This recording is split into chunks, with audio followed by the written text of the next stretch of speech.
Ya, Assalamualaikum warahmatullahi wabarakatuh.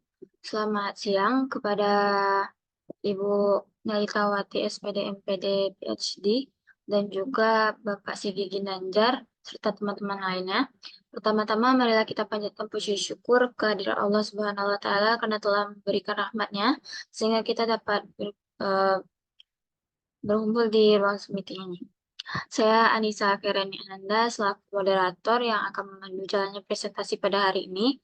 Adapun anggota kelompok saya yaitu Henika Carolina.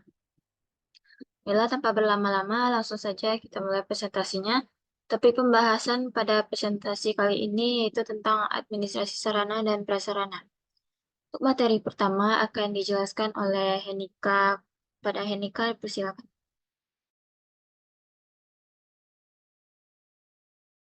Baik, terima kasih kepada moderator. Selanjutnya saya akan menjelaskan tentang konsep administrasi sarana dan prasarana pendidikan. Administrasi adalah suatu tindakan atau rangkaian tindakan yang dilakukan dalam bentuk proses untuk mengelola usaha kerjasama sekelompok orang dalam rangka mencapai tujuan bersama yang telah ditetapkan sebelumnya. Sarana pendidikan sendiri itu diartikan sebagai alat untuk mencapai tujuan pendidikan, misalkan buku, tas, pulpen, komputer, dan lain-lain. Sedangkan prasarana pendidikan adalah fasilitas yang menunjang pendidikan. Contohnya seperti bangunan sekolah, lapangan olahraga, kantin, dan lain-lain. Administrasi sarana dan prasarana pendidikan merupakan seluruh proses yang direncanakan dan diusahakan secara sengaja dan bersungguh-sungguh, serta pembinaan secara kontinu terhadap benda-benda pendidikan, agar senantiasa siap pakai atau yang kita sebut dengan ready for use dalam PBM, sehingga PBM semakin efektif dalam efisien guna membantu tercapainya tujuan pendidikan yang telah ditetapkan.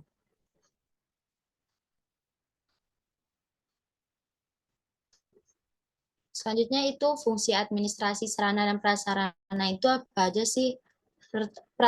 Pertama kita akan membahas, pertama itu ada memberi dan melengkapi fasilitas untuk segala kebutuhan yang diperlukan dalam proses belajar mengajar.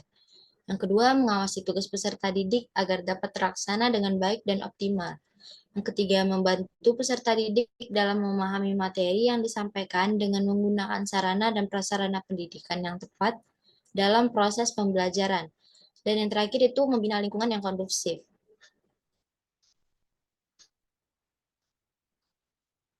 Selanjutnya, tujuan administrasi sarana dan prasarana. Administrasi sarana dan prasarana pertama menjadikan tempat pendidikan semenarik mungkin, rapi, dan bersih, sehingga para penghuninya betah berlama-lama di tempat pendidikan. Yang kedua, tersedianya sarana dan prasarana yang memadai baik dari segi jumlah maupun kualitasnya yang sesuai dengan tujuan pendidikan. Yang ketiga, mengupayakan pengadaan sarana dan prasarana pendidikan melalui metode perencanaan dan pengadaan yang cermat. Yang keempat, memastikan bahwa tempat pendidikan dan sekolah memiliki sarana dan prasarana berkualitas tinggi yang memenuhi persyaratan pendanaan yang efektif. Yang kelima, mengupayakan pemanfaatan sarana dan prasarana sekolah dengan tepat dan efektif. Dan yang terakhir, mengupayakan pemeliharaan sarana dan prasarana pendidikan secara cermat.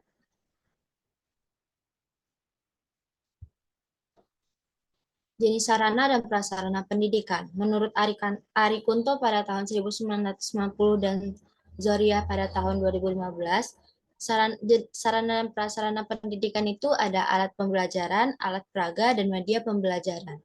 Alat pembelajaran yaitu alat-alat yang digunakan secara langsung dalam proses belajar mengajar.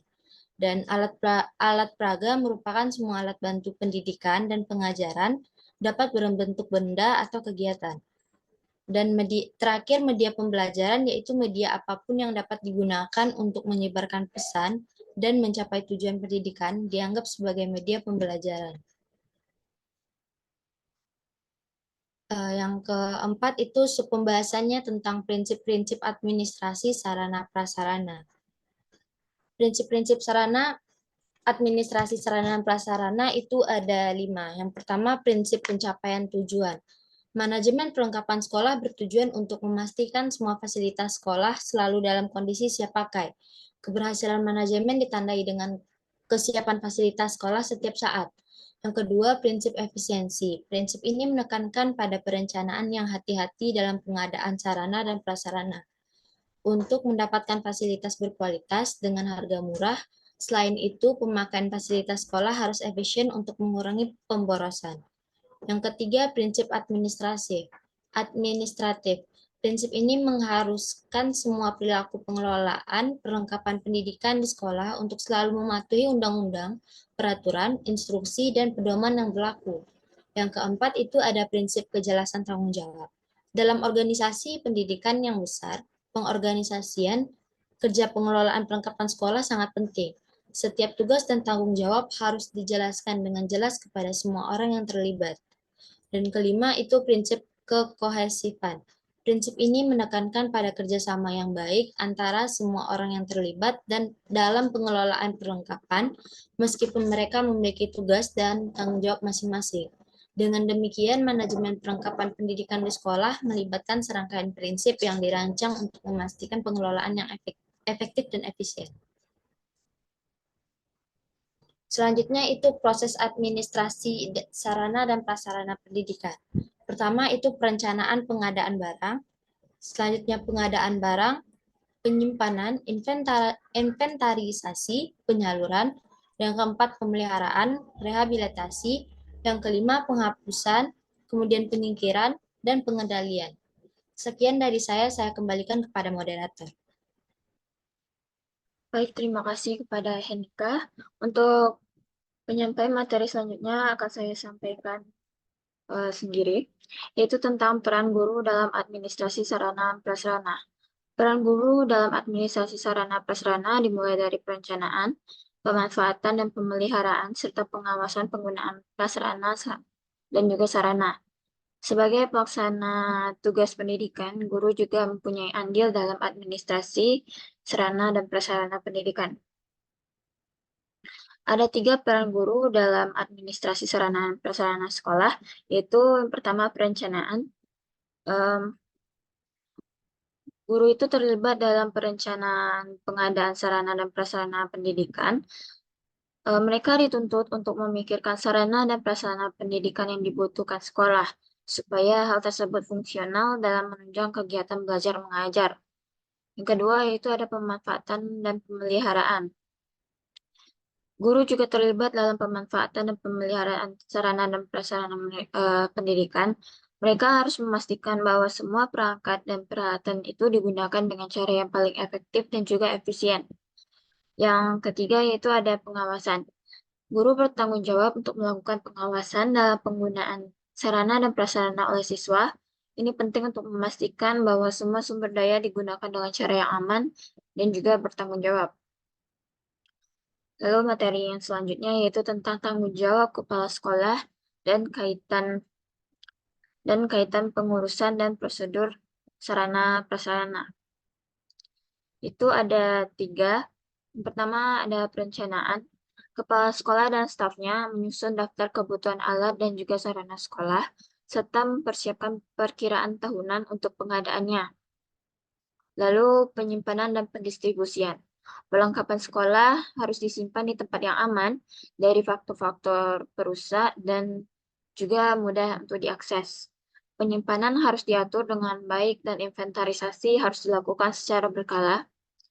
Tanggung jawab untuk penyimpanan dan pendistribusian ini biasanya berada pada pegawai tata usaha.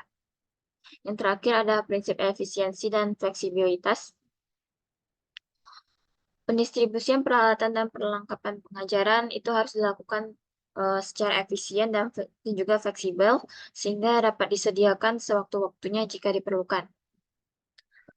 Nah, materi selanjutnya itu tentang pengadaan dan pendistribusian sarana prasarana sekolah. Yang pertama itu prosedur perencanaan perlengkapan sekolah.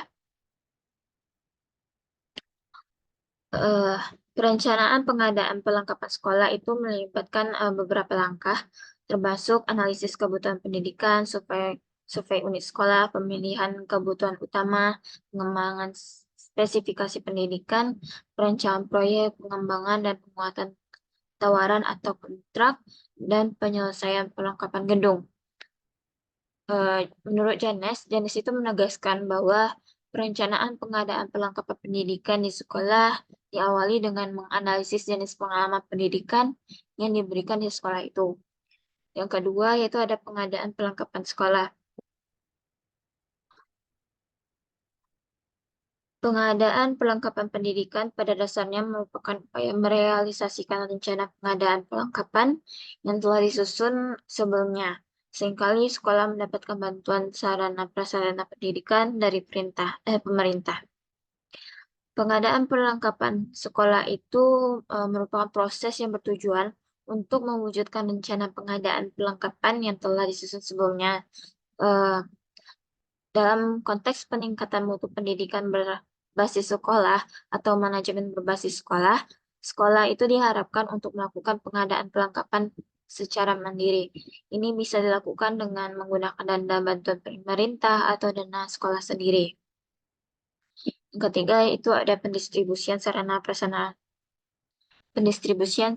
prasarana sekolah. Pendistribusian atau penyaluran perlengkapan merupakan kegiatan pemindahan barang dan tanggung jawab penyimpanan kepada unit-unit atau orang-orang yang membutuhkan barang itu.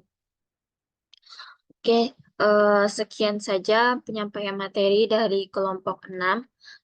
Apabila ada salah-salah, kami mohon maaf. Saya akhiri. Wassalamualaikum warahmatullahi wabarakatuh.